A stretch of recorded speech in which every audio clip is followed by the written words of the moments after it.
UPSC prep lab, आपकी तैयारी हमारी जिम्मेदारी। Hello and welcome to the fourth chapter of the NCERT series of 9th class. 9वीं कक्षा की एनसीईआरटी हम इकोनॉमिक्स की पढ़ रहे हैं दोस्तों। पहले 3 चैप्टर्स हो चुके हैं, नहीं देखे तो जरूर जाके देखिएगा और अभी देखिएगा इस सेशन के होने के बाद। Please like the video, thumbs up दीजिए, अभी जाके क्लिक करिए and support our initiative. I want at least 200 to 300 likes on all the videos which I am putting. Effort है, प्लीज रिकॉग्नाइज करिए। आप नहीं करेंगे तो कौन करेगा। फूड सिक्योरिटी इन इंडिया नाम का ये चैप्टर 4 है, छोटा चैप्टर है, जल्दी भी खत्म हो जाएगा। राइट, 9th क्लास एनसीईआरटी का पहले 3 चैप्टर्स हम कर चुके हैं, कवर कर चुके हैं। ये चौथा चैप्टर भी हो जाएगा और इसके बाद फिर 10th क्लास की एनसीईआरटी शुरू कर देंगे। 11th भी कराऊंगा, 12th भी कराऊंगा, बुक्स तो करा ही रहा हूँ। नितिन सिंघानिया, रमेश सिंह, इन बुक्स पर वीडियो पहले भी बनाई है, but because of पॉसिटी of time वो लेक्चर सीरीज पूरी नहीं हो पाई। तो इस बार शेड्यूल बद्ध एक पूरे टाइम शेड्यूल के तरीके से हम सारी वीडियोस बना रहे हैं ताकि सब कुछ कवर किया जा सके। देखिए, स्टार्टिंग विद दिस चैप्टर, ये बात करता है, शुरुआत करता है the current status of PDS system. No nonsense. Food security India के अंदर का मतलब यह है, देश में गरीब लोग हैं, बिल्कुल हैं। गरीब है तो खाना नहीं खरीद सकते, अपने लिए अनाज नहीं खरीद सकते, बिल्कुल नहीं खरीद सकते। सरकार क्या करे, अनाज दिलवाए ताकि टेम्पररी रिलीफ मिल जाए, उन्हें फूड ग्रेन्स दिलवाए। इसके लिए सरकार ने पीडीएस सिस्टम, जो पीडीएस की शॉप होती है, राशन की शॉप होती है, ये शुरू किया है ताकि इंडिया में फूड सिक्योरिटी बना रहे। दोस्तों, इंडिया में फूड सिक्योरिटी रहे। अब बेसिकली जो पीडीएस सिस्टम था, शुरुआत में सबको अनाज दिया जाता था, बट इतना बजट तो है नहीं सरकार का कि सबको फ्री में अनाज बांटते रहें। खासतौर पे उन लोगों को जो अफोर्ड कर सकते हैं, जिनके पास पैसे की कोई कमी नहीं है, अतः पैसा है, उनको तो देने का कोई पॉइंट नहीं है। तो let's do a targeted PDS system कि सिर्फ जो डिजर्विंग लोग हैं उनको मिले। एक रिवैम्ड सिस्टम, एक टारगेटेड सिस्टम आया। तो पीडीएस सिस्टम को दोस्तों रिवैम्प किया। शुरुआत के अंदर पीडीएस सिस्टम सबको अनाज देता था, कोई फर्क नहीं करते थे, अमीर हो गरीब हो कुछ भी हो, राशन आपको मिलेगा। बेसिकली पीडीएस की पॉलिसी पिछले कुछ सालों में रिवाइज करी है, इसको और ट्रांसपेरेंट, इसको और एफिशिएंट बनाने के लिए, ताकि लीकेज ना हो, वो लोग जो डिजर्व नहीं करते उनको अनाज नहीं मिले। क्योंकि क्या है मेन ऑब्जेक्टिव पीडीएस सिस्टम का, to provide food security. Essential जैसे चीजें होती है, राइस जैसे वीट, जैसे बाजरा, रागी, जवार, ये सबको मिले, खासतौर पे गरीब परिवारों को, और खासतौर पे उन परिवारों को जो वल्नरेबल सेक्शंस हैं दोस्तों, उनको एक कम प्राइस पर या free of cost, subsidise price पे या फ्री ऑफ कॉस्ट अनाज दिया जा सके। उनकी भूख कम होगी, उनका माल न्यूट्रिशन लेवल कम होगा, उनकी वल्नरेबिलिटी बेसिकली सॉल्व होगी, और वो जो इकोनॉमिकली वीक है वो इकोनॉमिकली वीक नहीं बचेंगे, उनकी न्यूट्रिशनल रिक्वायरमेंट खत्म होगी। Basically we want to promote food security, basically we are trying to promote food security. हम basically essential food grains subsidised price पर अवेलेबल कराएंगे, या तो फ्री ऑफ कॉस्ट अवेलेबल कराएंगे, जिससे प्राइस भी कम रहे या फ्री रहे तो गरीब इंसान खरीद लेगा, उसको कोई दिक्कत नहीं है। न्यूट्रिशन उसके शरीर में, खासतौर पे बच्चों के, प्रेग्नेंट वुमेन के, या जो भी इकोनॉमिकली पुअर हैं, आर्थिक तौर पे पिछड़े हैं, उनके लिए बेसिकली हम अनाज प्रोवाइड कर पाएंगे, ताकि जो हम इक्विटी, समानता चाहते हैं ना, अमीर और गरीब के बीच का फर्क खत्म हो, वो फर्क इसी से खत्म होगा। तो जो अमीर स्टेट हैं, जो जिनके पास सरप्लस फूड ग्रेन्स है, उनसे हम अनाज लेते हैं। जिनके पास एक्स्ट्रा क्वांटिटी में फूड ग्रेन होते हैं, जहाँ ज़्यादा अनाज उगता है, और बेसिकली गरीब स्टेट्स को जहाँ पे अनाज की कमी है, वहाँ हम फूड ग्रेन्स डिस्ट्रीब्यूट करते हैं। ये एमएसपी सिस्टम के साथ जुड़ा हुआ है। क्या होता है, किसान ने अपनी फसल उगाई, सरकार ने पहले से किसान को बताया हुआ है कि उसको उसकी फसल के लिए क्या प्राइस मिलेगा, जिस प्राइस को सपोर्ट प्राइस कहते हैं। एक मिनिमम प्राइस सरकार देती है किसान को सपोर्ट करने के लिए, जिसको हम कहते हैं मिनिमम सपोर्ट प्राइस। ठीक है, मिनिमम सपोर्ट प्राइस फार्मर को दिया जाता है, जो भी फार्मर फसल को उगा रहे हैं उनको दिया जाता है, और पहले एडवांस में बता दिया जाता है कि सीजन में आप ये फसल उगाओ, क्योंकि इसके लिए हम इतना पैसा देंगे।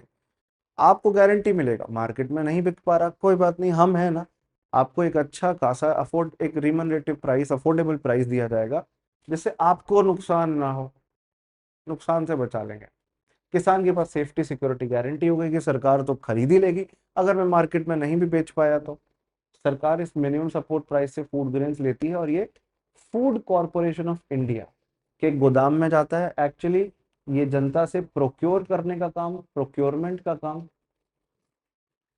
स्टोरेज का काम,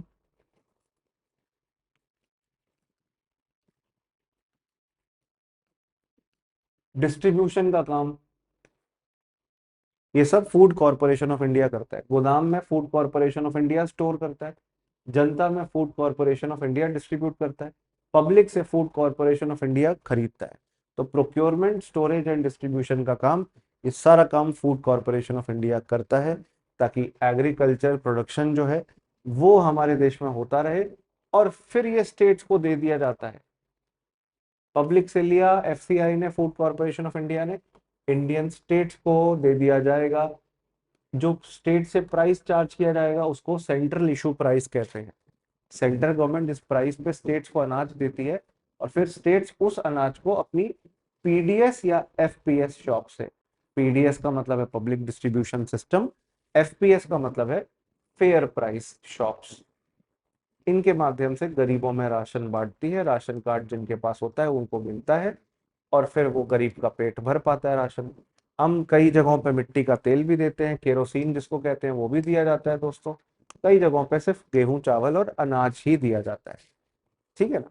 अब देखिए, ये रिवैम्ड पॉलिसी आई थी 1992 में पीडीएस की, क्योंकि पहले तो सबको दिया जा रहा था, फिर इसको रिवैम्प किया था, और फिर इसको पॉलिसी को थोड़ा और टारगेटेड बनाया, ताकि जो लोग घोस्ट बेनिफिशियरी हैं, वो लोग जो डिजर्व नहीं करते हैं, वो लोग जो डिजर्व ही नहीं करते हैं सरकार से उन्हें राशन मिले, उन घोस्ट बेनिफिशियरी को हटाओ। कई लोग जिनकी डेथ हो चुकी है उनके राशन कार्ड आज भी यूज किए जा रहे हैं, उनके राशन कार्ड आज भी चलाए जा रहे हैं, और उनके नाम पे आज भी अनाज लिया जा रहा है। ये तो फ्रॉड है ना, ये तो चीटिंग है ना। सरकार के साथ, जनता के साथ तो ये सरासर फ्रॉड है, सरासर चीटिंग है। ये तो नहीं होना चाहिए। पहली बात, टारगेटेड सिस्टम बनाओ ताकि जो डिजर्व करे सिर्फ उसी को अनाज मिले, उसी को फायदा मिले। तो ये टारगेटेड सिस्टम हम इंडिया में आफ्टर 1997 से चला रहे हैं। तो थोड़ा अगर क्रोनोलॉजी देखें, वैसे तो वर्ल्ड वॉर के टाइम पर ही दोस्तों ये सिस्टम शुरू किया गया था, जो फूड ग्रेन्स डिस्ट्रीब्यूशन का था। इनफैक्ट वर्ल्ड वॉर 2 के टाइम पे शुरू किया गया था। ओरिजिन इसका पीडीएस सिस्टम का वर्ल्ड वॉर 2 के टाइम का है, जहां पे अनाज की बहुत कमी हो गई थी। फिर सरकार ने 1960s में इसको यूज किया गरीबों में राशन बांटने के लिए। 1970s से बेसिकली 1992 तक ये सब में बांटा गया, ये यूनिवर्सली सबको दिया गया। यूनिवर्सल मतलब सबको देंगे अनाज। एक्चुअली ग्रीन रेवोल्यूशन आ गया था इस दौरान 1970 से 1992 के बीच में। खूब अनाज उग रहा था, हमने कहा अनाज की कोई कमी है नहीं, जिसको लेना है लो। पहले अनाज की कमी थी 60s में, यहाँ पे डेफिसिट था, पर यहाँ पे कोई डेफिसिट नहीं, अनाज काफी उगने लगा था, पेट सबका भरने लगा था, तो यूनिवर्सल कर दिया। फिर हमने देखा अरे यहाँ तो करप्शन हो रहा है, जो लोग डिजर्व नहीं करते उनको भी मिल रहा है, तो तब रिवैम्प्ड पीडीएस सिस्टम आया, रिवैम्प्ड पीडीएस सिस्टम। और 1997 में टारगेटेड पीडीएस सिस्टम आया। तो ये है इसकी क्रोनोलॉजी। रिवैम्प सिस्टम 5 साल चला, जब समझ आया कुछ खास हो नहीं रहा, तो इसको टारगेटेड पीडीएस में कन्वर्ट किया, जिससे हम हमारे पिछड़े इलाकों को, बैकवर्ड एरियाज को, गरीब लोगों को, वल्नरेबल सेक्शंस को फोकस कर सकें दोस्तों। अब 1997 के बाद से मैंने बता दिया, टारगेटेड सिस्टम बन गया था। टारगेटेड पीडीएस सिस्टम इंट्रोड्यूस किया गया था ताकि हम सिर्फ जो गरीब हैं उनको फोकस कर सकें। बट इसके बाद भी इंप्रूवमेंट होता रहा, ये आखिरी नहीं था। पहली बात तो अंत्योदय अन्न योजना नाम की स्कीम लाए, और अन्नपूर्णा स्कीम लाए, 2000 के अंदर आई थी दोस्तों। पीडीएस सिस्टम के अंदर ये दो स्कीमें जुड़ गई। अन्नपूर्णा स्कीम सबके पेट भरे, और अंत्योदय अन्न योजना मतलब गरीबों में भी जो सबसे गरीब है। अंत्योदय बेसिकली अंतिम व्यक्ति, लास्ट व्यक्ति, जो गरीबों में भी सबसे गरीब है, जो बॉटम ऑफ द पिरामिड कहे जाते हैं, जिनका इतना पैसा नहीं कि वो बेसिक चीजें भी अफोर्ड कर सके, उनको अन्न दिया जा रहा है। इसलिए इसको अंत्योदय अन्न कहते हैं, ताकि पुअरेस्ट ऑफ द पुअर को, चाहे वो बूढ़े हो, चाहे वो कोई भी हो, बुजुर्ग हो, किसी को भी सरकार के द्वारा ये सपोर्ट दिया जा सके। ये अंत्योदय अन्न योजना सिस्टम जो है ये 2000 के अंदर आया था। इट वाज लॉन्च इन दिसंबर 2000, ताकि जो पुअरेस्ट हैं, पुअरेस्ट बीपीएल फैमिलीज में भी, गरीबों में भी सबसे नीचे हैं जो, बिलो पॉवर्टी लाइन में भी सबसे नीचे हैं जो, उनको सरकार, जिनको ये कहा जाता था कि ये तो भूखा सोते हैं, इनके पास रात को खाने के लिए भी कुछ नहीं है, भूखा सोते हैं, 1 करोड़ ऐसे सबसे गरीब परिवारों को फोकस किया गया, टारगेट किया गया। बाद में ये नंबर बढ़ाया भी गया, बट शुरुआत में 1 करोड़ नंबर रखा गया था। इनको हाईली सब्सिडाइज प्राइस पर फूड ग्रेन दिया जाएगा। मतलब एक्चुअली एक परिवार को एक महीने का 35 किलो फूड ग्रेन बहुत बहुत बहुत कम प्राइस पे अवेलेबल कराया जाएगा। स्टेट्स ने तो कई बार फ्री ऑफ कॉस्ट भी दिया, ठीक है ना। हम तो फ्री ऑफ कॉस्ट ही चाहते थे, जैसे आज भी free of cost national food security act के तहत राशन जो है प्रोवाइड किया जाता है। क्यों दिया जाता है फ्री ऑफ कॉस्ट? क्योंकि गरीबी बहुत है, गरीबी कम करनी है। तो अंत्योदय अन्न योजना 35 किलोग्राम फूड ग्रेन एक परिवार को एक महीने में दिया जा रहा है। अब मैंने बताया कि हमने हमारे देश के अंदर जो food grain distribution, food grain production बढ़ाना शुरू किया। बेसिकली लॉजिक ये था कि सरकार जो है फूड ग्रेन्स का बफर बनाती जा रही थी, जिसको हम कहते हैं बफर स्टॉक। ये थोड़ा पुराना डेटा हो गया, बट मैं अभी आपको बता दूं बफर स्टॉक क्या होता है। फूड कॉरपोरेशन ऑफ इंडिया के गोदाम भी है, गोडाउन भी है, कई बार उसमें अनाज सड़ता भी है, और इनको सुप्रीम कोर्ट और अलग अलग इंस्टीट्यूशन से गुस्सा भी मिलता है कि अनाज सड़ क्यों रहा है। हमारे देश में हर सीजन में तो सेम चीज उगती नहीं है। गेहूं का एक पर्टिकुलर सीजन है और चावल का एक पर्टिकुलर सीजन है, रबी अलग और खरीफ अलग, ठीक है ना। तो भाई लोगों में हंगर की प्रॉब्लम बनी रहेगी। क्यों? क्योंकि भाई अनाज नहीं है। अगर अनाज है तो गोदाम में रखो, स्टोर करो और तब रिलीज करो जब लोग भूखे हैं, जब लोगों को जरूरत है, जब देश में बारिश अच्छी नहीं हुई है, या तो देश के अंदर वॉर सिचुएशन हो गई और लोगों के पास फूड ग्रेन्स अवेलेबल नहीं है, क्योंकि फूड ग्रेन्स आर्मी को अवेलेबल कराए जा रहे हैं। तो तब गोदाम में कुछ तो अनाज होना चाहिए। तो हमारे पास कई सारी ग्रेनरीज हैं, काफी स्टॉक पाइल है या स्टॉक है। प्रॉब्लम ये आती है कि ये पड़े होने के बावजूद देश में लोग हंगर का सामना कर रहे हैं। गोदाम में अनाज पड़ा है फिर भी हंगर का सामना कर रहे हैं। यहाँ पे फिर सुप्रीम कोर्ट बार बार सवाल उठाता है। कई जगहों पे तो हमें ये देखने मिला है कि फूड ग्रेन सड़ गए, उसमें बैक्टीरिया और फंगस इन्फेक्शन या मोल्ड्स बन गए। Basically food corporation of India के गोदाम जो है, वेस्टेज और डिटोरियोरेशन, क्वालिटी खराब होने की प्रॉब्लम, मॉइस्चर लगने की प्रॉब्लम, जैसे वो भूरे रंग के ब्राउन कलर के थैले आते हैं ना, गन्नी बैग, उसके अंदर अगर रख दो गेहूं और बारिश हुई और बारिश का पानी या मॉइस्चर चला गया तो गेहूं भी मॉइस्चर सोख लेंगे और सड़ जाएंगे। ये हम मटेरियल तो यूज करते थे, तो सुधार किया गया। एक इम्प्रूवमेंट ये हुआ कि national food security act 2013 government लेकर आई और फूड को एक तरीके का राइट बना दिया, लीगल राइट बना दिया। सितंबर 2013 के अंदर, सितंबर 2013 के अंदर food security became a legal right. कानूनी तौर पर सरकार से हक मांग सकते हैं लोग जो डिजर्व करते हैं सरकार से अनाज लेना। तो टारगेटेड पीडीएस सिस्टम के अंदर बोला गया कि इंडिया की 2/3 पॉपुलेशन को, 2/3 ऑफ इंडिया को हम अनाज देंगे, जिसमें 3/4 पॉपुलेशन रूरल एरियाज की, जहां पर देश की काफी आबादी रहती है, और हाफ पॉपुलेशन अर्बन एरियाज की, शहरों की। शहरों के आधे लोग और गांवों के 3/4 लोग, 75%। टोटल ऑल इंडिया के 66% या 2/3, इतने लोगों को सरकार लीगल राइट दे रही है कि आपको टारगेटेड पीडीएस सिस्टम के तहत सब्सिडी पे या free of cost food grain सरकार अवेलेबल कराई। ये लीगली एनफोर्सेबल सिस्टम शुरू हुआ था। ये सिस्टम लीगली एनफोर्सेबल था। ये सिस्टम लीगली एनफोर्सेबल था, कानूनी तौर पे ये बनाया गया था, ताकि जो हु आर एंटाइटल्ड, जो लोग डिजर्व करते हैं, उनको अनाज मिले, और अगर किसी को नहीं मिल रहा तो उसकी शिकायत भी सुनी जाए, ठीक है ना। इससे फूड ग्रेन्स हमने लोगों को प्रोवाइड करे, एक लॉ बना के प्रोवाइड करे, ठीक है ना। तो इससे पहले जो अंग्रेजों के टाइम पे एक सिस्टम होता था राशनिंग का, उसको चेंज किया। सबको ये वेलफेयर स्कीम का फायदा मिलेगा टारगेटेड बेसिस पर, जो डिजर्व करते हैं लीगल राइट के तौर पे। तो एक बहुत बड़ा रिफॉर्म आया जिससे coverage of people, 2/3 of India, ये डिसाइड हुई। आज 140 करोड़ की 80 करोड़ पॉपुलेशन, 85 करोड़ पॉपुलेशन को ये फायदा दिया जा रहा है। तो कवरेज इंप्रूव की जा रही है, एफिशिएंसी इंप्रूव की जा रही है, फूड सिक्योरिटी इंप्रूव की जा रही है, और जो वल्नरेबल सेक्शन है खास तौर पे उनके लिए दोस्तों ये सब किया जा रहा है। तो पीडीएस सिस्टम जो है, it functions as the largest food security network in the world, जिसमें प्रोक्योरमेंट, स्टोरेज, डिस्ट्रीब्यूशन जैसे भारी भरकम काम सरकार करती है, फूड कॉर्पोरेशन ऑफ इंडिया करती है। नेक्स्ट पॉइंट आता है आपका एक्सेसिव बफर स्टॉक्स।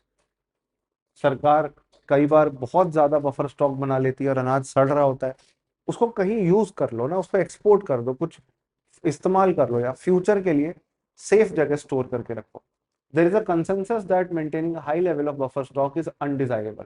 हम मानते हैं बहुत ज्यादा अनाज रखना बुरा है and can lead to wastage, deterioration in food quality and increase carrying cost. भाई कहीं स्टोर कर रहे हो, स्टोरेज की कॉस्ट आएगी, पड़े पड़े सड़ जाएगा, क्वालिटी खराब हो जाएगी, इसलिए बुरा माना जाता है। बट मैं ऑनेस्टली बताऊं, बफर स्टॉक को रखना बहुत जरूरी है, मेंटेन करना। National level buffer stock is very important for emergencies like droughts, जब सूखा पड़ता है, लाइक फ्लड्स, जब बाढ़ आती है, या सारी फसल खराब हो जाए बारिश या ओले पड़ने की वजह से, कोई भी ऐसा सप्लाई डिसरप्शन आए, इट इज वेरी इंपॉर्टेंट। इसलिए इसको बनाए रखना, फार्मर से उसकी उसकी फसल प्रोक्योर करना, फार्मर से उसकी फसल को प्रोक्योर करना या प्रोक्योरमेंट करना, उसके बाद नेशनल लेवल बफर स्टॉक बनाना, ये बहुत जरूरी है। इसको आप ये नहीं कह सकते कि एक्स्ट्रा कॉस्ट हो गई, ट्रांसपोर्टेशन कॉस्ट, स्टोरेज कॉस्ट हो गई, ये मत कहो। रादर से और और से that it is a compulsory thing which we have to do. Evaluating the minimum support price and potentially freezing it for few years should be seriously considered to address the surplus issue। ये कर सकते हो, temporary hold पे डाल सकते हो, पर ये मत कहो कि बफर स्टॉक बनना ही रखेंगे, ये गलत हो जाएगा। बफर स्टॉक रखो, लिमिट में रखो, जितना जरूरी है उतना रखो, बल्कि उससे ज्यादा ही रखो, और सेफ रखो, सड़े ना अनाज, सड़ेगा तो दिक्कत होगी, क्वालिटी खराब होगी। एंड ये आप एक काम कर सकते हो that you can freeze creating buffer stock. But system ये है कि किसान ने फसल उगाई,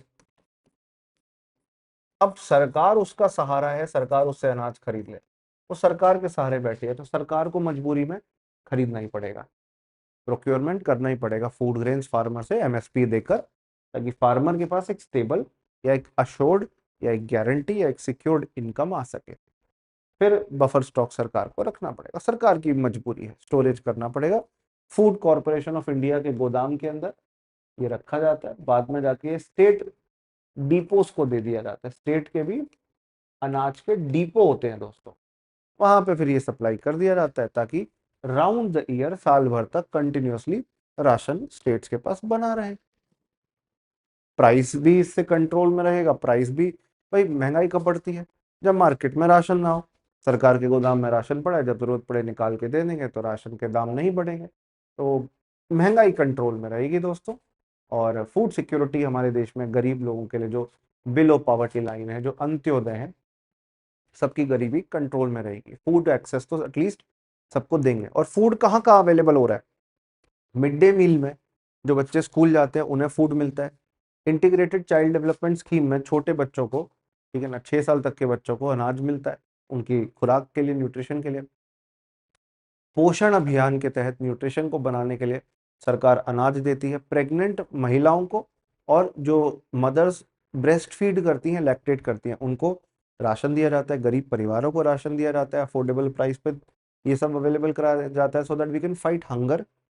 हम फूड डेप्रिवेशन या कमी उसको दूर कर सकते हैं और लैक ऑफ न्यूट्रिशन को दूर कर सकते हैं।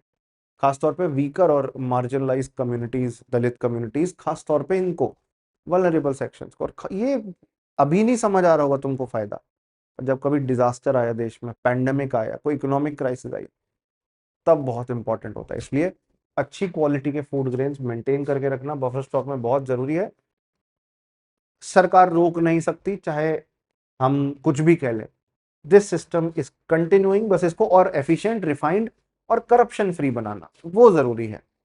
ट्रांसपेरेंसी जरूरी है, क्वालिटी कंट्रोल जरूरी है, ठीक है ना। इसके अलावा the increase procurement of food grains at higher MSP is a result of pressure from leading food grain producing states like Punjab, Haryana and Andhra Pradesh.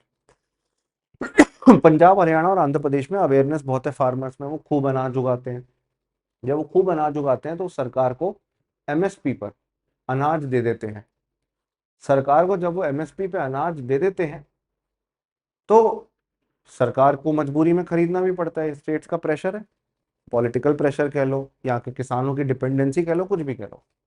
The concentration of procurement in prosperous regions, mainly these states and to a lesser extent West Bengal, has led to the diversion of land from the production of coarse grains, staple food of the poor, to rice and wheat. सरकार MSP rice wheat पे दिए जा रही है, उन पे ही फायदा दी जाती है। बाकी प्रजातियों का, बाकी प्रकार की एग्रीकल्चर क्रॉप्स का क्या, वो कम ग्रो हो रही है। हार्डी क्रॉप्स कम ग्रो हो रहे हैं, बाजरा रागी जवार कम ग्रो हो रहे हैं, जो हेल्थ के लिए भी अच्छे हैं और गरीब इंसान अफोर्ड भी कर सकता है, डायबिटिक लोग भी खा सकते हैं, प्रोटीन भी अच्छा होता है, फाइबर भी अच्छा होता है।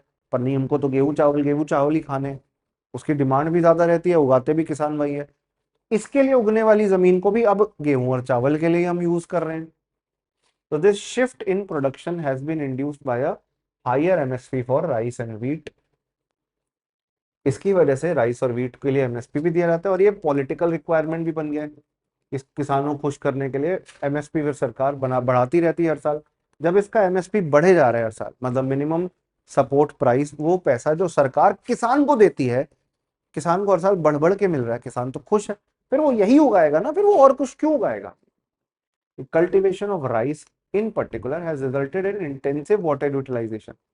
अब गेहूं चावल उगाते हो, चावल तो एक बहुत गजलिंग, वाटर गजलिंग क्रॉप है भाई। कहीं पे कुछ भी उगाओ, वहां के एग्रो क्लाइमेटिक कंडीशन को देखो कि वहां बारिश आती है नहीं आती है, पानी कितना है जमीन में, पानी है नहीं, बारिश होती नहीं, तुम कह रहे हो चावल उगाएंगे, क्यों? क्योंकि सरकार पैसा अच्छा देती है। नुकसान हो जाएगा ना। आप सिर्फ इतना समझ लो यार कि ये एनवायरनमेंट को डिग्रेड करता है। जिस एरिया के क्लाइमेट के हिसाब से एग्रीकल्चर आप नहीं कर रहे हो, आप गन्ना उगा रहे हो, शुगर केन जो बहुत पानी लेता है, आप ये उगा रहे हो राइस, इससे वहां की सॉइल भी खराब होती है। पानी का लेवल अगर अगर आप हैंडपंप से या बोरवेल से निकाल रहे हो, वो भी और नीचे जाएगा, वो भी खत्म हो जाएगा, और ये उस एरिया को बेसिकली डेप्रिवेशन की तरफ ले जाएगा, एनवायरनमेंट डैमेज कर देगा। इसके अलावा the sustainability of agricultural development in the states is at risk due to the over use of water. Punjab Haryana specially पानी खूब निकाल लिया है, खूब हैंडपंप बोरवेल बनाए और यूज किया, ओवर यूज हो चुका है, एक्सप्लॉइटेशन हो चुका है।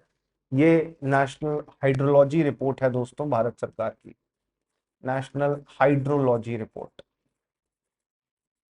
अच्छा, ration shops often have unsold stocks of poor quality grains creating a significant problem.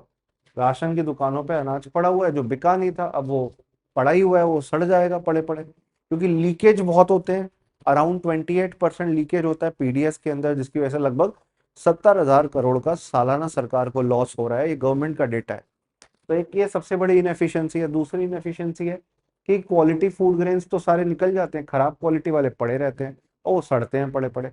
Ration shops are unable to sell their stock, a surplus of food grains accumulates with the Food Corporation of India. पुराना माल निकल नहीं पा रहा, नया माल जो आया है फूड कॉर्पोरेशन ऑफ इंडिया के पास, उसका भंडार बनता जा रहा है। Nearly 1/3 of the food grains which are lifted from Food Corporation of India, Food Corporation of India से लगभग 1/3 जो अनाज आ रहा है वो कहाँ निकल जा रहा है कुछ नहीं पता, डाइवर्ट हो जा रहा है, इलीगली मार्केट में बेचा जा रहा है। मैंने अपनी आंखों से देखी है, ओमनी वैन में कुछ लोग आए थे, उन्होंने अनाज बेचना शुरू किया, 10-15 मिनट में सारा अनाज बिक गया।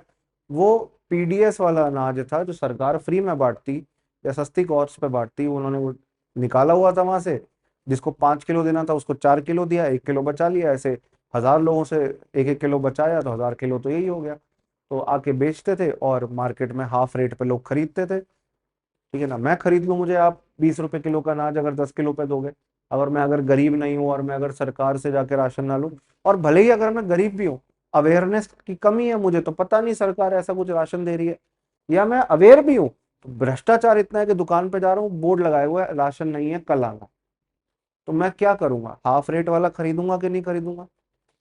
मजबूरी देखो ना लोगों की, गरीबी का, मजबूरी का फायदा उठाया जा रहा है। It has been massively used to exploit the poor. PDS dealers engage in malpractices, as I told you, diverting the grains to the open market for higher profits, selling poor quality grains at the ration shops and irregular shops opening. कभी खोलते हैं दुकान, कभी नहीं खोलते, कभी चोरी हो जाता है, राशन दिखाया जाता है कि दिया गया है, कि अंबिका को दिया गया है, कुशल को दिया गया है, जबकि नहीं दिया होता। उनका नंबर भी लिखा होता है राशन कार्ड का, बट वो नकली दस्तावेज होते हैं दोस्तों। ये बहुत हो रहा है और ये बहुत होता आया है। कई लोगों को टारगेटिंग एरर्स की वजह से जो लोग डिजर्व करते हैं उनको मिलता नहीं है, एक्सक्लूड हो जाते हैं। और कुछ लोग होते हैं जिनको इंक्लूड नहीं करना है, वो भी इंक्लूड हो जाते हैं। तो ये दो एरर होते हैं। ऐसे लोग जिनको एक्सक्लूड करना है वो हो नहीं पाते, जिनको नहीं करना है वो हो गए हैं। ठीक है ना। तो ऐसे लोगों को जो डिजर्व करते हैं, कई बार राशन कार्ड की कमी की वजह से राशन नहीं मिल पाता। एक और पंगा है, मैं बिहार से हूँ, यूपी में काम कर रहा हूँ या गुजरात में काम कर रहा हूँ, और वहाँ का राशन कार्ड नहीं है बल्कि बिहार का ही है ओरिजिनल राशन कार्ड। तो मैं यूपी और गुजरात के अंदर राशन नहीं ले पाऊंगा। इसके लिए सरकार ने one nation one ration card scheme शुरू करी है, ताकि देश भर में कहीं से भी आप कहीं पे भी राशन कार्ड बनाओ, आप राशन ले सको। माइग्रेंट लेबर्स को, इनफॉर्मल वर्कर्स को इससे फायदा होगा दोस्तों, तो ध्यान रखिएगा। कोविड के बाद तो खासतौर पे हमने देखा है, जो दूसरे स्टेट में जाके लोग काम करते हैं, गरीब जो होते हैं, बहुत वल्नरेबल होते हैं। कोविड में हमने देखा था, घर छोड़ छोड़ के भागना पड़ा लोगों को जब कोविड में है, तो तब समझ आया कि यार कितनी बड़ी दिक्कत है। तो recent years have seen a decline in PDS due to changes in the system. थोड़े रिफॉर्म करे हैं तो इसकी पॉपुलैरिटी कम हुई है।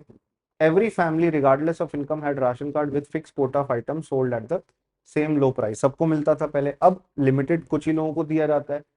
Now there are three types of ration cards. Ration card की कलर कोडिंग होती है, आपने देखा होगा, कलर के तौर पे राशन कार्ड होते हैं। गरीब लोगों का राशन कार्ड अलग होता है, येलो कलर का होता है, अलग अलग कलर्स होते हैं ना। ठीक है ना, जिससे बिलो पावर्टी लाइन या अबव पावर्टी लाइन बेसिकली हम कैटेगराइज कर सके लोगों, या अंत्योदय कौन है उसको कैटेगराइज कर सके। अबव पावर्टी लाइन के लिए दाम अलग होगा, मार्केट प्राइस इतना होगा। बिलो पावर्टी लाइन के लिए दाम कम होगा, ताकि वो गरीब इंसान को फायदा मिल सके। चलिए आगे। अब चलिए ये देखते हैं role of cooperatives in food security. The cooperative societies, they are also playing an important role in food security of India in the western part and the southern part. India के कई हिस्सों में ये करप्शन फ्री, ट्रांसपेरेंसी के साथ food grain गरीबों की भलाई के लिए डिस्ट्रीब्यूट कर रहे हैं कोऑपरेटिव सोसाइटी। जो एक सप्लाई चेन की प्रॉब्लम होती है ना, स्टोरेज की, ट्रांसपोर्टेशन की, सरकारी डिपार्टमेंटों के में कोऑर्डिनेशन की कमी की, जिससे डिले और वेस्टेज होता है, वो एक कोऑपरेटिव सोसाइटी दूर करते हैं फूड सिक्योरिटी को बनाए रखने के लिए, खासतौर पर इंडिया के साउथ के हिस्से में और वेस्टर्न पार्ट में ये बहुत हेल्प करे हैं। कई सारी फेयर प्राइस शॉप होती हैं जो सस्ते अनाज को गरीबों को बेचती हैं। जैसे तमिलनाडु के अंदर 94% फेयर प्राइस शॉप्स जो हैं वो कोऑपरेटिव्स चलाती है। तो वहां पे कॉन्सेप्ट बहुत पॉपुलर है। ठीक, चलो कुछ तो अच्छा हो रहा है, वरना ये पीडीएस और एमएसपी सिस्टम और जो हमारा फूड सिक्योरिटी का सिस्टम है, इसकी वजह से कमियां बहुत थी। सरकार सब्सिडी का पैसा देती थी, वो वेस्ट हो रहा था, but thanks to the cooperative society अब गरीबों को भी इसका फायदा मिल पा रहा है। एक सोल्यूशन ये हो सकता है, फ्यूचर में हम कोऑपरेटिव सोसाइटीज को और बढ़ावा दें। आधार के साथ हम बेनिफिशियरीज का डेटा जोड़ दें कि कौन कब राशन लेने आ रहा है, आधार के साथ लिंक्ड हो, उसका थंब प्रिंट, उसका आई स्कैन करा सके। राशन कार्ड को डिजिटलाइज करें हम। जो ट्रांसपोर्टेशन होता है ट्रकों के अंदर, उन पे जीपीएस लगाओ, कहीं कोई चोरी तो नहीं हो रहा, माल रुकवा के पता चल सके, ट्रक की मॉनिटरिंग और मूवमेंट हो सके।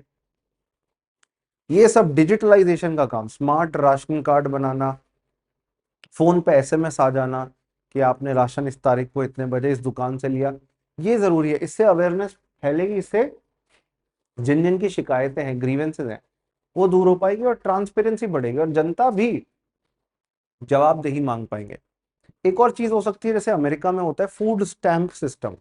आप पैसा दे दो लोगों को, आप डायरेक्टली या तो पैसा दे दो लोगों को उनके बैंक अकाउंट में डाल के, या उनको पर्चियां दे दो, वाउचर दे दो। वो वाउचर जाएंगे बड़े बड़े मॉल में, दुकानों में दिखाएंगे और उनको उसके बदले राशन मिल जाएगा। इसका फायदा ये है कि आपको राशन की दुकान पे नहीं जाना, आपको डायरेक्ट मॉल में या नॉर्मल रिटेल शॉप्स में जाना है। बिग बाजार जाओ, वहां कहो कि मेरे फूड स्टैम्प है, ये सरकार ने मुझे दिया है और ये मेरे को राशन लेने के लिए एलिजिबल बनाता है, वो आपको राशन दे देंगे। तो इससे आपको सरकारी पीडीएस शॉप्स के चक्कर नहीं काटने, जहाँ करप्शन हो रहा है वहां के चक्कर नहीं काटने। बाकी कोऑपरेटिव सोसाइटीज बहुत इंपॉर्टेंट रोल प्ले कर सकती हैं। लोकल मंडियों के साथ टाई अप कर सकती हैं, समाज के अलग अलग वर्ग तक पहुंच सकती हैं, अलग अलग सेक्शन तो सोसाइटी तक पहुंच सकती हैं, जिससे फूड सिक्योरिटी बढ़े इंडिया के अंदर। और ऐसे कई सारे हमने इंडिया में एफर्ट्स किए हैं जिसके माध्यम से हम फूड सिक्योरिटी बढ़ाएं। कोऑपरेटिव सोसाइटीज ने, फेयर प्राइस शॉप्स ने बहुत सारे काम किए हैं इंडिया के अंदर। जैसे मदर डेयरी है दिल्ली के अंदर, मदर डेयरी दिल्ली से अगर हो या दिल्ली के आसपास से हो, जानते होगे इस नाम को। दूध और सब्जियां कंट्रोल्ड रेट पर, सस्ते प्राइस पर दिल्ली गवर्नमेंट के कहने पे अवेलेबल कराती है, तो एक सफलता का एग्जाम्पल है। ऐसे ही अमूल हो गया, गुजरात का आनंद मिल्क यूनियन लिमिटेड, वो भी डेयरी इंडस्ट्री को रेवोल्यूशनाइज कर रहा है। ऐसे कई सारे कोऑपरेटिव्स हमारे देश के अंदर एग्जिस्ट करते हैं जो हमारे सोसाइटी के अलग अलग सेक्शंस को अनाज मुहैया कराते हैं। ऐसे ग्रेन बैंक्स है महाराष्ट्र के अंदर, वो कम्युनिटी लेड इनिशिएटिव है, वहाँ के समुदाय के द्वारा, वहाँ के लोकल लोगों के द्वारा ये ग्रेन बैंक्स चलाए जा रहे हैं। एक्चुअली ये एडीएस नाम की ऑर्गेनाइजेशन है जिसके द्वारा ग्रेन बैंक चलाया जा रहा है। एडीएस, एडीएस नाम की ऑर्गेनाइजेशन है, अकेडमी ऑफ डेवलपमेंट साइंसेस। उसने ये एनजीओस का एक ग्रुप बनाया है जो ग्रेन बैंक क्रिएट कर रहा है ताकि अनाज बांटा जा सके जो गरीब लोग हैं उनको। इनके अंदर जुड़े हुए लोगों की ट्रेनिंग भी कराई जाती है, सब कुछ किया जाता है, एनजीओस को ट्रेन भी किया जाता है। तो ये काफी सक्सेसफुल मॉडल रहा है महाराष्ट्र के अंदर। तो अल्टीमेटली हम इस चैप्टर में ये समझ पाए कि फूड सिक्योरिटी इंडिया में बढ़ाना है तो उसके लिए एनजीओस, कोऑपरेटिव सोसाइटीज, ऐसी बॉडीज का, अमूल का, मदर डेयरी का, इन सब का अच्छे से इनोवेटिव इस्तेमाल करना जरूरी है। और गवर्नमेंट का भी रोल है, ऑफ कोर्स गवर्नमेंट को ट्रांसपेरेंसी चाहिए, डिजिटलाइजेशन बढ़ावा देना होगा, तब ये सिस्टम सक्सेसफुल हो पाएंगे और तब एक्चुअली हमारे देश में फूड सिक्योरिटी आ पाएगी। यहाँ पे हमारा 9th क्लास के एनसीईआरटी के चारों चैप्टर कंप्लीट। अगली वीडियो में 10th का मिलेगा आपको, जरूर देखिएगा and stay connected and please like the video so that I get motivated to make more such videos for you. So goodbye, take care, Jai Hind, Jai Bharat, best wishes to all of you. Take care.